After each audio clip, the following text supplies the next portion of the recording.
Ou se ainda tem alguma coisinha que vocês... Tem alguma novidade aí, alguma situação em relação à passagem aérea, que a gente falou sobre subsistência, reserva de hospedagem, o seguro, né? E a passagem, tem alguma coisa em relação ao tempo de reserva? Estão exigindo a passagem, né? Como que está sendo isso? Então, vamos lá, Ana. Sobre a reserva de passagem. Olha, tem 2 clientes aqui que fizeram com reserva.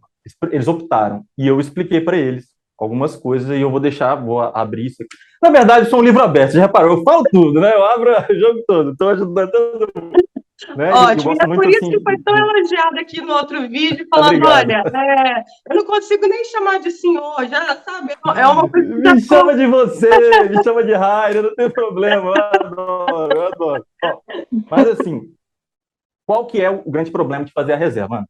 A VFS, quando ela responde, as VFS que responderam que é possível apenas apresentar reserva, eles estão embasados, né, na situação dos outros vistos. Né? A gente deduz que seja isso. Por quê? Lá no comecinho, quando eles começaram a responder sobre a questão de subsistência, algumas VFS disseram que a conta tinha que ser aberta lá em Portugal. Né? Tem que ser em Portugal. Não pode ser aberta, não pode ser conta do Brasil. Por que eles disseram isso? Porque o visto D7 e o visto D2, eles têm essa exigência. Então, eles não sabiam. Ok. Será que eles estão... Então, assim, já, tá vendo? Eu tô tentando a subjetividade. Estou tentando jogar xadrez. É um xadrez que a gente tem que jogar, infelizmente. Principalmente agora no começo. Será que eles estão dizendo que pode ser reserva porque a orientação em relação aos outros vistos que não é para comprar passagem? Será que é por isso? Porque se for, tudo bem, a reserva 48 horas ela vai acabar, tem algumas outras modalidades de 14 dias, 20 dias, né? Na gringa, aqui no Brasil, não conheço, por isso que é bom ver as indicações que a Ana tem, eu já vi que ela tem uma indicação de passagem interessante, talvez ali tenha até algo um pouco mais alargada, mas não vou me adentrar, não é minha área, né? Turismo é com vocês. Então, tem que ver essa situação, se de fato é esse o raciocínio jurídico, porque se for só isso, da VFS, não for uma ordem de cima, pode ser que quando chegar na mão do oficial, ele dê uma conferida se realmente você tem essa passagem. E se ele vê que você não tem, o seu visto pode ser negado. Se ele for negado, cabe pagar uma taxa de repreciação e emendar. É possível. 400 e poucos reais.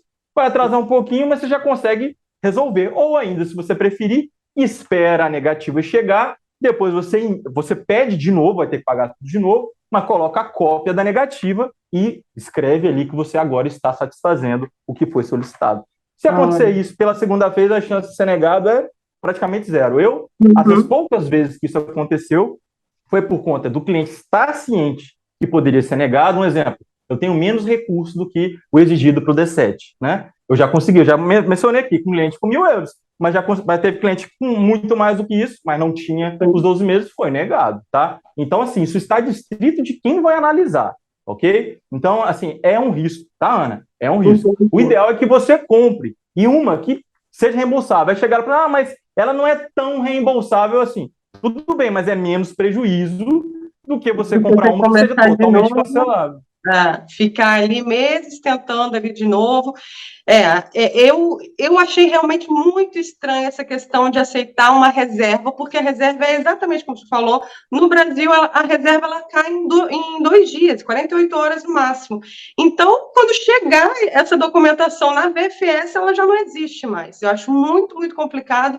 Por isso que eu realmente, assim, eu também conversei com outros advogados e tenho indicado fazer a passagem de volta 100% reembolsável, porque chegou em Portugal, está tudo certo, não vai precisar dessa passagem, 100% de volta, você já tem da passagem da volta que você não vai usar. Então, realmente, eu acredito que é o melhor caminho, mas, então, tem aí, você pode tentar com a reserva, sabendo que corre o risco de dar algum problema realmente. E aí você tem que começar o processo todo de novo, né?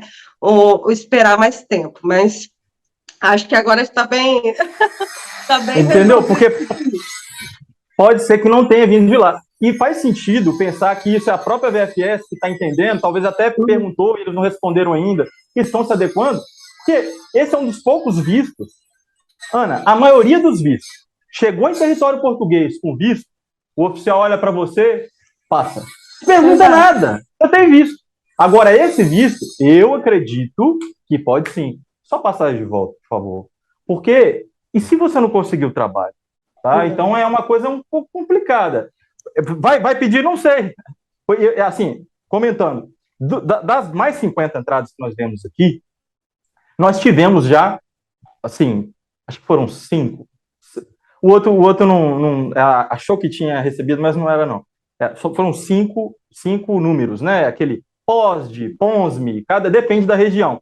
Aquele número de um PO, alguma coisa, barra Você número, já sabe que tá lá e que começou a já andar. está lá com eles, que passou para a VFS. Então, esses aí a gente tem 2 que foram já aprovados, os outros estão em análise. Esses que foram aprovados foram de Salvador, tá? Então está indo rápido. Os outros estão em análise, São Paulo. Já tem mais de 15 dias úteis, que seria o tempo, né? Outro detalhe. Você tem dúvidas sobre coisas que você não acha na VFS aqui do Brasil? Olha na VFS de outros países, que às vezes tem outras explicações lá, só que vai estar em inglês. Mas você consegue olhar, tá? Então, o certo seria 15 dias úteis a partir do que chega ali, para ficar dentro daqueles 60 dias da lei, tá? Então, geralmente então, você já tem esse aí tempo que 2 demora. dos processos que você já fez aí nesse último mês, 2 já foram aprovados. Desses, assim, são 5, não é 6, não. Desses 5, que já recebeu o númerozinho, né? Não é o número de rastreio, porque tem gente perguntando, não é o número de rastreio? Não, o número de rastreio foi do correio. Esse número vai chegar no e-mail, você colocou no seu formulário. Desses 5, 2 já foram analisando. Isso, os outros 3 ainda estão analisando. Vai estar escrito em inglês, que está sendo analisado desde o dia tal, né? Que eles receberam desde o dia tal, ou ainda está sob análise, ou ainda, esses 2, a mensagem é que estava aprovado. Isso foi até uma surpresa para mim, porque não era assim que fazia antigamente. Antigamente a gente ficava em casa esperando o passaporte, meu Deus, vai vir aprovado, não vai, vem com visto, não vem. Sim. Então, que bom, então, que já tem nós temos muito, Ana. Desses 50 não foram todos que terminaram a pasta, alguns estão esperando carta. Estão ainda no processo de juntar o documento. Isso aí. Então, mas desses que enviaram a documentação, a gente também está percebendo que a VFS, não desses 5, dos outros que enviaram, que não tem esse número. A VFS está demorando muito a responder os e-mails também, principalmente São Paulo e Brasília. Está sobrecarregadíssimo isso, né? E aí, assim, a nossa dúvida poxa, mas esse atraso, será que ele vai prejudicar, então, esses 60 dias da lei? Por isso que eu oriento, essa orientação aqui em primeira mão. Quando você for escolher a sua data de ida, não olhe só o preço, olhe também, principalmente isso aqui, a sua intenção de ida, porque você não precisa enviar a sua passagem de ida, mas a sua intenção de ida, ela deve ser, pelo menos, 90 dias depois do dia que você sabe que você vai enviar seu documento para o correio. Tá? Então, a sua reserva de hospedagem, essas coisas que, por exemplo, a passagem de volta que tem que ter, que você vai jogar para 4 meses ainda depois, então, pensar aí nos 90 dias, porque é o tempo que eles podem levar ali para analisar e você conseguir cumprir aí com o seu, né, porque se eles atrasarem, você ainda tem um tempinho ali. Isso aí. E aí a gente entra numa situação interessante. Esse tipo de visto, né, diferentemente do que acontece com os outros, apesar de estar na lei de imigração dessa forma, né, ele não vem com aqueles 4 meses a partir da emissão para adentrar em território português. Não é assim que ele vem, como os outros, né? Por exemplo, você tirou o D7, você tirou o D2, saiu, a expedição é hoje. Você tem 4 meses para sair do país, tá? Se você atrasar, você vai ter que justificar depois e pode até ter o seu visto suspenso, perder o seu visto. Então é assim que funciona, né?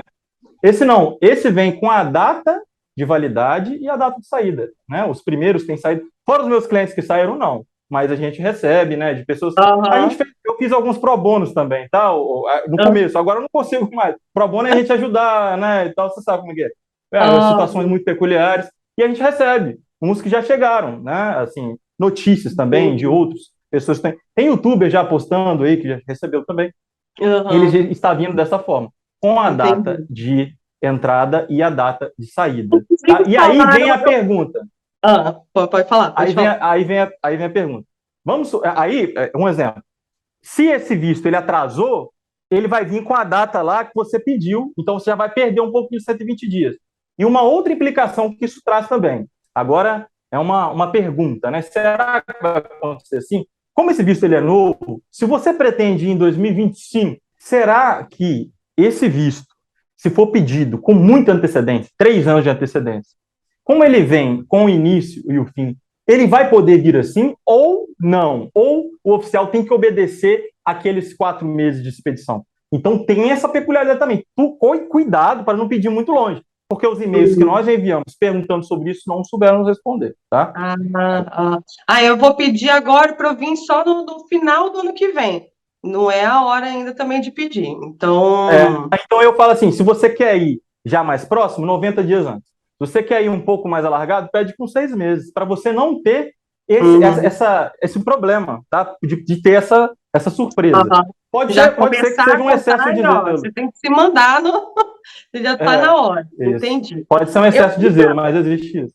Pode falar. Certo. O que eu ia perguntar era justamente que eu tenho visto que as pessoas estão recebendo, começaram a pipocar os primeiros a receber e não vieram com os documentos do NIS, NIF, o TENT, que tanto falavam que todos os vistos já viriam. Esse, pelo que eu tenho visto, ainda não tem. Já teve gente aqui no comentário também que falou isso, que veio. Então, né, vamos ver aí como é que vão ser os próximos. Depois você vai voltar aqui novamente e vai falar como é que está aí o que está acontecendo por aí? E isso é uma coisa até muito interessante. Como a VFS, de alguns lugares, aceitaram, por determinado período, o pedido de visto de acompanhamento familiar, né? Pode ser que algumas pessoas vão conseguir, outras não. Tá? Pode ser que aconteça. Porque talvez no meio desse caminho eles trocam o pensamento. Ou ainda, sobre NIF, NIS, UTENT, uns com e outros sem. Pode ser. A gente não sabe, tá? É tudo muito novo. É injusto? Tem como recorrer?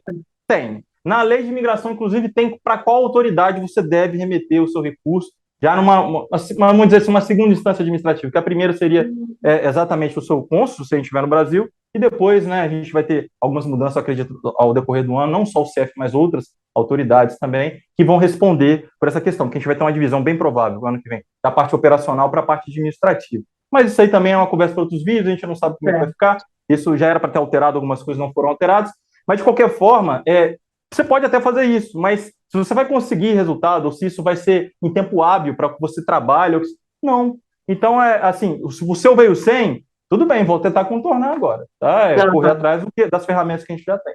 Gostou desse corte? O link do vídeo completo está aqui na descrição do vídeo e também no comentário fixado. Para esse assunto sobre visto para Portugal, você precisa de uma orientação de um profissional habilitado. Curta, compartilhe esse vídeo nos seus grupos e se inscreva no canal para ficar por dentro de tudo. Eu te vejo na próxima. Tchau!